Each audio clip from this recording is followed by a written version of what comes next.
because I think I was turning, in 2017, I was turning 23. I said to God, for my 23rd birthday, for my 23rd birthday, I'd like to get a job. Let me give context for that. So my dad left, right, when I was 9 months young. And I said to God, because you saw it fit for my dad to leave, this is now. You know what the beautiful thing about him? Yeah. He says, I'm the father to the fatherless. So underline, you take the role. Let's do this. I said to him, shut. You, my father, show up. Show me. 100%. And ever since then, I've been asking God for gifts on my birthday. And that year, I was like, I want to get a job. He said, bet. My birthday comes 25 July. I'm not at work because I don't work on my birthday. That's my rule. I'm out and about, and the whole time I'm looking at my phone like, where's my gift? I'll be gonna call because today is the birthday. It's the day my gift should come. Just rest when I chill. The next day I'm back at work and I'm saying, how is everything? I'm like, Grace, and I see a call on my phone. I go out and the lady's like, hey, this is Lenore from ABSA. How are you? I'm like, I'm good. And she says, calling to let you know you got the job. Guys, faith is something. Trusting in the God that you said is something. I was like, you know, now I'm telling you my story. Just yesterday I was waiting for this call because I prayed to get a gift on my birthday. Thank you. And that's how I got the job at the bank. And I get to this beautiful building right here in Alice Lane. Oh, they're just right here. Right here in Alice Lane. So beautiful, this building. The people. Amazing. Because I'm from the mining sector. Obviously, the difference. I don't know this world. No, beautiful cars and nice hair and good clothing and a difference in speech. I'm like, wow, this is my tribe. I have arrived. So I get into the role as a graduate analyst in the sales department, which is great because I get to deal with people. But here's the funny thing. So maybe before I get into that, I knew that banking was not the end itself. It was a means to an end. Remember, I'm on a search. And my search is, what have you created me to do? I think what I'm loving in what you've shared so far is it's okay to not have it all figured out. Yeah. It is okay for you to try different things until you get to the purpose and the passion that will fulfill you. Yeah. There's a lot of people who don't want to keep trying stuff because they believe like, I'm wasting or I'm okay here. I'm even lucky to be here to begin with. There's people who don't want to move where they are because like, to be here is already a privilege. Why must I push the boundaries? It's safe, it's stable. Safety. Safe job in this country, in this economy. But that's the story for another day. Principally, I agree with what you're saying, but I'm going to come with a different angle and we're going to talk about that later. So I'm on a search, right? The bank is not the end, it's a means to an end. But here's the interesting thing. I'm seeing these well-spoken, brilliant, well-dressed people come up to me to say, hey, do you like it? Yeah. And it happens so often that I'm like, wait, can you guys see what's going on in my mind? Why do you keep asking me? But all those people would say, if there was nothing in the world to do and this was it, or if you had the option to do anything, is this what you still choose? And nobody just asked that question out of a vacuum. They were thinking about stuff too. And I was like, well, no. Like, oh yeah, I thought as well. So I was coming across people who, even though they weren't vocalizing it in that way, they were also dealing with an existential crisis of, yeah, I can do this job, but is this what I want to do? Is this where I want to spend my days? It comes back again. Oh my God. Is this where I want to? Is this how I want my life to go?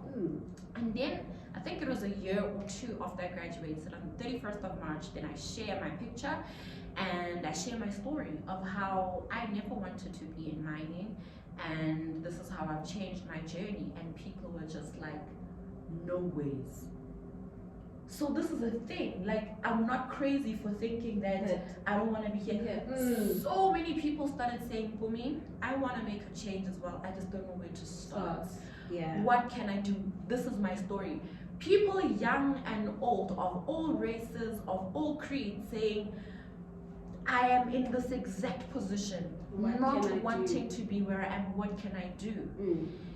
And then I started now doing a recollection of my own skills, my own talents. Yes. Like, these people want to pivot their careers. How can I help them? What's been my journey? And so I started documenting my journey. I started then putting the pieces together of all the things that I was doing unbeknownst to me. And this is the thing that's so powerful about stories and about people's journeys, is that people are writing a record without even realizing. The reason why we can read a memoir and be so inspired and take action on somebody who said, I was reading a book and then I fell asleep, and then next thing you're just like, oh, I've got an idea. The beauty about sharing stories is that we are writing steps without even realizing. Our steps leave a mark for somebody. And this is so funny, and I've never thought about it this way. Our shoes have got footprints, right? Yes. Some footprints have got a logo of the company, others are just patterns and stuff. But if you were intent enough and you were observant enough, you'd see the pattern if you looked at the footprints. Yeah. And what we don't realize is, as we're walking, we're leaving a story, we're leaving a pattern, we're leaving a journey. And I had to step back and document what I've done, steps, what my thinking has been, what God has revealed to me, all these things. And the beautiful thing that happened then is that one April night in 2018, I get woken up and I'm startled. And God's like, you're ready. I'm ready for what, man? I just thought of my job. Stop it. You've been walking this journey. Why is there another question? You're ready for the blueprints. And I woke up, I kid you not, I took my phone and I wrote 15 P's, and each of those P's had a word attached to it. And God said, this is the blueprint. This is the journey you're gonna walk, and this is the journey you're going to help others walk as well. And before I could even answer any questions about, hey, what should I do? I started applying what God revealed to me. And in that application, I developed a business. And in this business, I then started saying, guys, come over, let me coach you, let me teach you, let me show you what I've done, what God's revealed to me, the journey that I've walked. And in that year, because I was very intent on not just being a person who can do something because you think you can, but also honing that skill and that craft. And I was so fortunate that in that time, there was an opportunity to go and learn how to be a coach. But it was for managers coaching their staff. I'm only a year into this organization. We are mover, okay, guys, and that's all I'm saying. I'm only a year into this organization. I'm nobody's manager, but I was like, I want to take that course, and my manager was like, sure, you can go. You can go for it. And I learned how to coach. I was trained as a coach. I came back into the office and I started coaching the team. I started coaching my manager, and he's like, you're so brilliant. You're doing this. How did you do this? Let's do. But also, when I started at the bank, I went to, because I was in a graduate program, I went to a summit and we did an assessment of our strengths. And one of my strengths there that came out was I'm a developer. I thrive in conditions or in an environment where I get to develop people and be developed. And they said in that analysis, you will function strongly in a role we call the coach. This is the beginning of 2018. In April 2018, God reveals this thing to me. But because I already knew that, there's this thing that they said about me being a coach, but I have no idea what this is. I went for the training to develop this coach in me. And so that's how I started my business. Then in 2020, we all went into that scary. And what an eye-opener going through that. And in that year, people were like, nope, this is not how I want to die. Not in this job. No. People are dying, I can't die here. Not in this job. And people started saying, Mpumi, we think it's time. And that's when I had my first set of clients who I took through the blueprint and I coached through the blueprints. Now all my things are coming together. Remember, I was a person who taught maths and English. You've always been a teacher. You've always been a coach. These days it's called coach. You've always been a coach. But I had no idea. But how would I have an idea? Because there was nothing that looked like it around me. Yeah. I love the space that we are living in. We're so comfortable to say, okay, I haven't seen it, I'm gonna be it. Back in the day, if you haven't seen it, it's not possible. It does not exist. You find something else. But now we're so liberated. We are living in a space that says, if you don't see it, I create it. I always say, be that. 100%. If you cannot find it, it's because you were probably it. You are the one who was designed to introduce it, to show people the path. I remember I was doing an interview with Utibelo, the founder of Sister-in-Law, and she asked me, "What's purpose alignment strategist? I've never heard that title. Where does it come from?" And I said, it comes from me existing in this world. People are so, I don't know what my role is. I don't know what I need to be doing. It's not there because you haven't claimed it. You haven't become it. You know, and so what I do now is, and I've pivoted a lot because I'm the queen of pivots, right? I left mining. I left banking, and in this year, 2023, in March, on the day that I graduated, literally the Friday and the days that I graduated, I left my corporate job because I just felt this tug of, you have to go all in.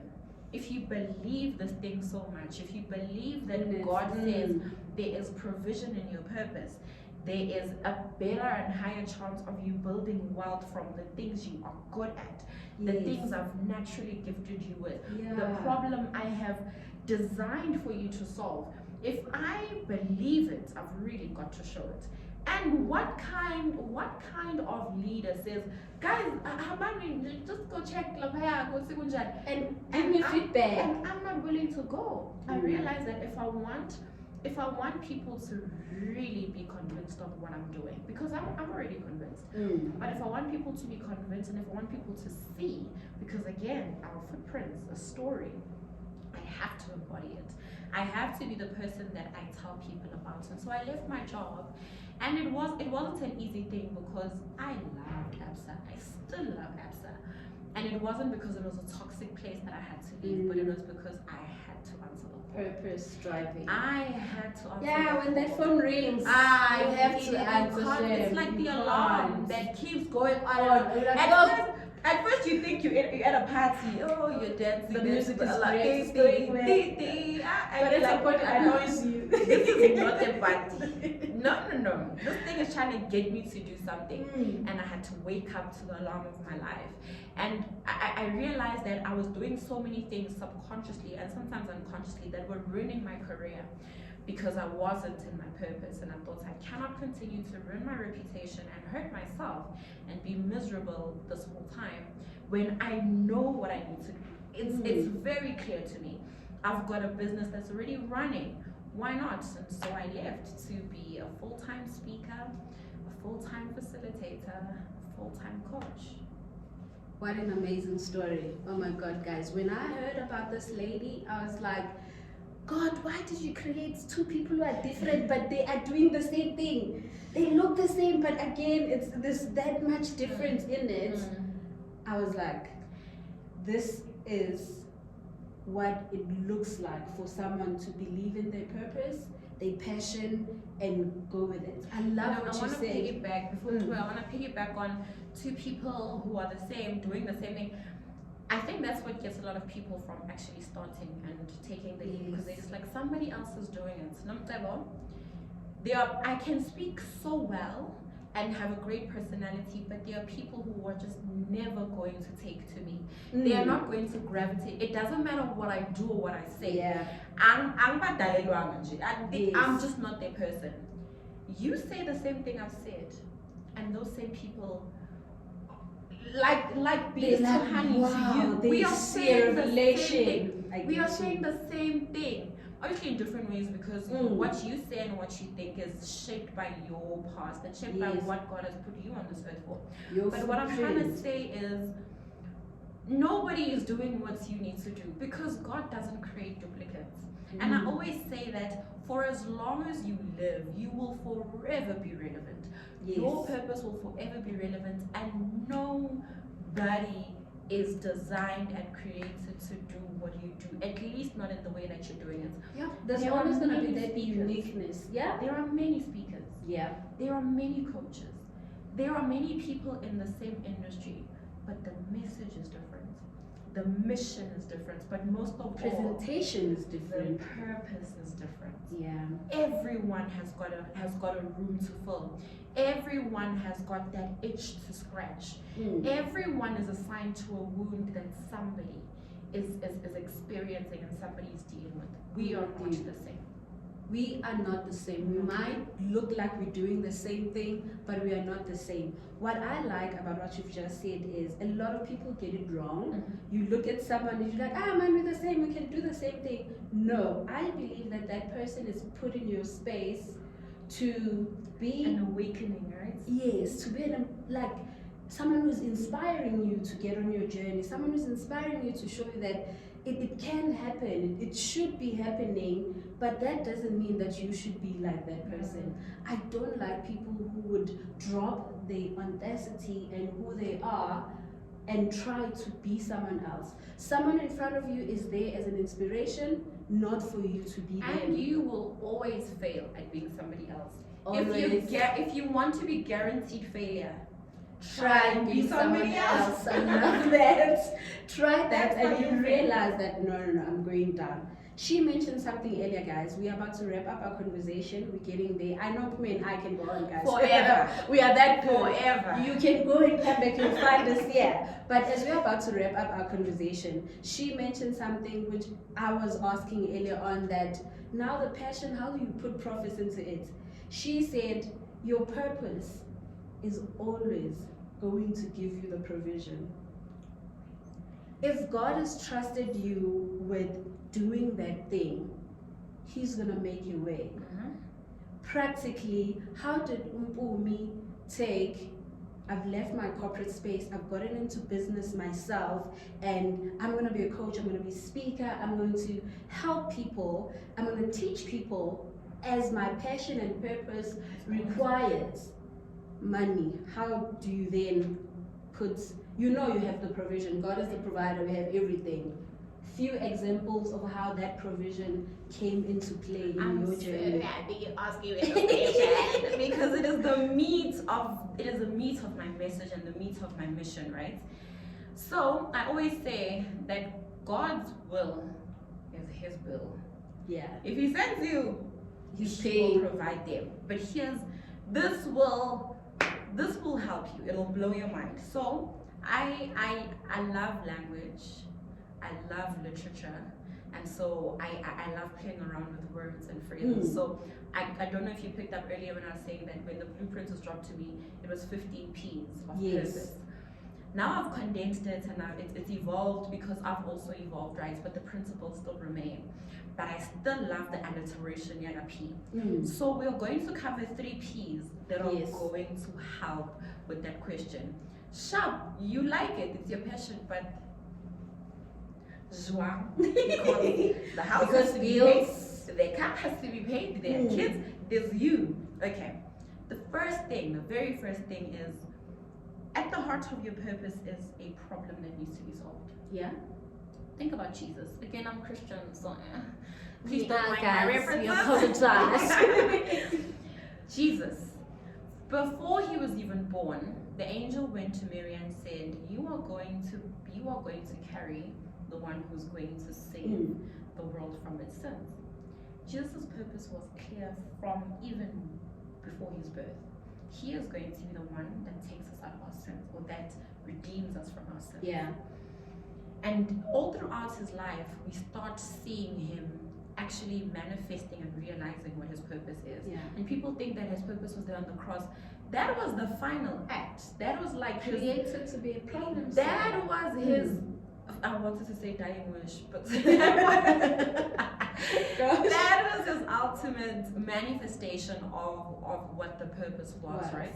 But earth had a problem, and the problem was sin. And Jesus was sent as a solution to the problem. Yeah. God is a problem solver. Yeah. That is who he is at his core, at his nature, or in his nature. So, everyone who's here on this earth has got a problem that they are designed to solve. Love it. Everybody. And you will find that there are things that bother you, but other people are just They're like, like, and it's just like nobody sees. it's not their problem to solve. It's not what they were It created tugs to at your solve. heartstrings. Yeah, It I love bothers that. you. It gives you sleepless nights. Have you ever thought that you are having sleepless nights because you cannot be resting while this problem is not being solved? Yeah. When we were still in varsity and retired from studying, this one guy and his friend would say to us, "Ulala kanjani ungena degree?"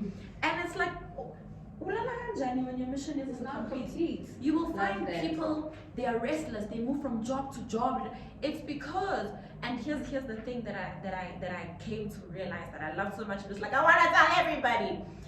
People talk about wanting to do work that fulfills them. Yeah. Here's the irony and the beauty of this whole thing. The reason people aren't fulfilled is because they are not fully filling. Think about this word, fulfilled. Feel. So we want to be filled, but we're not filling. Kanja, you find that things that make you fulfilled, or you will start feeling fulfilled when you start fully filling. There's a problem, there's a gap, there's a hole. The moment you start filling that gap, it's such an irony and it's such a paradox, because how am I getting filled when I'm pouring out? But that's just the beauty of this. Jesus died to save us. He had to lay his life so we could resurrect. You know what I mean? And I always give this example as well of God creating in the beginning. He creates the sky and the water, and then he puts the plants. He literally creates, and at the end of every day, he's like, "This is good. It looks great. This is good." Next day, plants and this, and at the end of the day, he's like, "This is good. This is great." Sea creatures, land creatures, air creatures, and he's like, "This is good." On the sixth day, he's like, "Okay, all right, now I'm giving it my all," and he molds a human being, and he takes the rib, and from that rib molds another human being, and at the end of that day, he's like, "Gee whiz, this is very good. Yeah, this is very good." And on the seventh day, he rests. God could rest because he had fully filled the world. He And looked the at the fact that- sky and said, "I'm mad. I want to be a creator. Look at the skyline." And he looks at the fish and he's like, "I'm man." Looks at people, the prize of his creation, and is like, no. I love what you're saying. He is fulfilled with his full creation, fully feeling. So if the Bible says we are created in his image, we are more alike with him than any other thing. He's a problem solver. He's creative. He's a creator. We are not fulfilled because we're not fully filling. At the point that you start fully filling, you will feel the fulfillment. So that's the first P. Second Problem. What is the problem that God has put in your heart for you to solve? Second thing is our passion. Because God wants us to be happy. He wants us to be joyful. And your passion makes you happy. It excites you. You feel like you're in your can element. even do it for free. For Just free. Yes. You're in your element. You're cruising nicely. Whatever challenge comes at you, like, I have power to deal with this 100%. thing. So that's the one thing. We cannot ignore our passion. We have to operate in our passion, because it is the thing that wakes you up in the morning, because you love to do it. When you're not doing it, makes you something you. is missing. It makes and you because you're so good at it, when you're not doing it, you feel like a failure. Yeah. But when you do it, And you just the sad thing is, people are applauding you. They are seeing how great you've performed, but you are like, no. I love it. Problem solved. Second P, passion. Because you have to be happy. Yeah. In fact, the cornerstone of my business, or the verse that I founded my business on, is found in Ecclesiastes 3 verse 22. And maybe let me give a bit of context. So Solomon, the wisest king to ever live, he's got everything. He's observing the life of a person and the life of an animal. And he's like, what's the difference between these two? Bayazalwa, bayadla, bayakhipha, they drink water, and then they die. What's the difference? And then he comes to an epiphany in verse 22, and he says, Nothing is better than for us to find joy in the work that we do. That is our heritage. And I was like, what is heritage? The archaic definition of heritage is your allotted portion, your individual possession. It is your portion to find joy in the work that we do. It is given to you. This is your portion. And when you do this, you will find joy in the work that you do. So it's very important. It's not conceited. It's not vain. It's not crazy to want to enjoy the work that we do. It's put in us. God's put a sense of destiny in our hearts. It's in everyone. So the problem, the passion, because you have to love it. And then P, the other P is the prowess. Prowess is your skills, your abilities, the things you're able to do. And the thing with prowess is, it is the thing that the market is willing to pay for. The market doesn't care if you like singing, so what? Cool, it's none of our business. They don't care if you can sing, so what? If you can dance, so what? You like to cook, shop, or whatever. They don't care about what makes you happy, but they care about what will help them. And what will help them, there are skills that are tradable in the market. Your passion is not tradable. It's got no value in and of itself if it's not attached to something. But when you link it to your prowess, something you're gifted at, something you're skilled at, because you've got trained 100%, then that is what the markets will pay for. How do we bring these things together? I identified that people feel stuck in careers they settle for and jobs they hate. That is a problem. They came to me, they told me, I saw it, I experienced it. That is a problem. I love to speak. I love to teach. I love to develop people. But nobody cares about that. But there's a problem. How am I going to solve this problem? I got trained as a coach. I started a business. I put together a course and a program. The market wants a coach because that's a skill that can deliver transformation. The market will pay for a speaker because when you stand up there and you command the room with your voice, people start getting ideas. They start changing their lives. That's a marketable skill. A course that I've put together and put on a platform, people can buy that because there's a thought pattern, there's an instructional design piece to it. That's my prowess. I am a person who's, so I started then honing my strengths, honing my gifts and honing my skills and doing things or skilling myself in things that the market will pay for. So now I come and I say, I am a coach and I am a speaker. I love doing those things. It taps into me as a speaker and as a teacher, but also it's something tangible. It's a skill. It's an ability that people can pay for. But it's solving their problem. So if you're passionate about something, that's great, because that's where a lot of people start, oh, I'm passionate about this. But think about, what is the problem I'm going to solve with my passion? And how can I package this in a skill and in a way that is marketable, tradable, and that the market is willing to pay for? That's how we bring it together.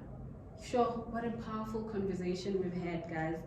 Mpumi, I love what you're saying. It changes. It makes sense. It makes sense. That's what I need. I love what you're saying, because there's people who just need Mpumi, a speaker, who will just say something, and then that thing comes back, and you know what you do and what you have to do.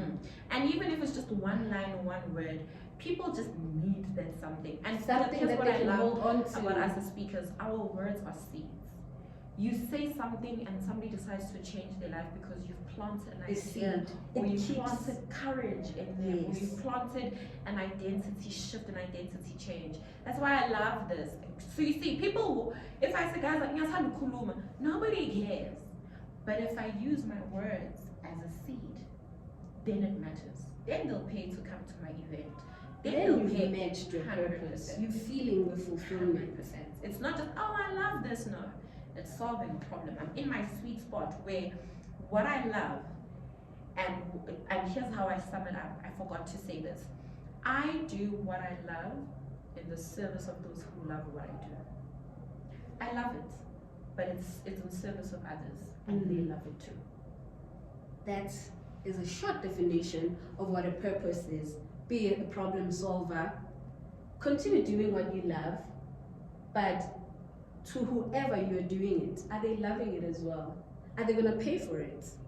When you've answered that question, take our full conversation today was literally about that and nothing else. Nothing else. We're wrapping up. Any last words? What do you I've live said by? a lot, guys. What do you live by? Like 3 words that you say, me, this is what I live by, and then we close it. The Holy Spirit. No, man, I've said so much, but literally what drives me, what gets me up in the morning is literally that purpose to profession. If people can just be in professions that align to their purpose, our world would be a better place. Perfect More world. things would get solved, people would start making good money, we would all be fulfilled, we would be impactful. That is my idea of a beautiful world. Purpose to profession. And that is us in conversation with. We are out of here. A very big thank you to my guest, Mpumi. I love you. I appreciate your time. Thank you so much for sharing your journey. Someone out there who is meant to feel that fulfillment from what you're saying. Someone out there who was needing a seed. They got it. Love it. Thank you Love so it, much love for it, your love time. it. Thank you for having me. Guys, thank you.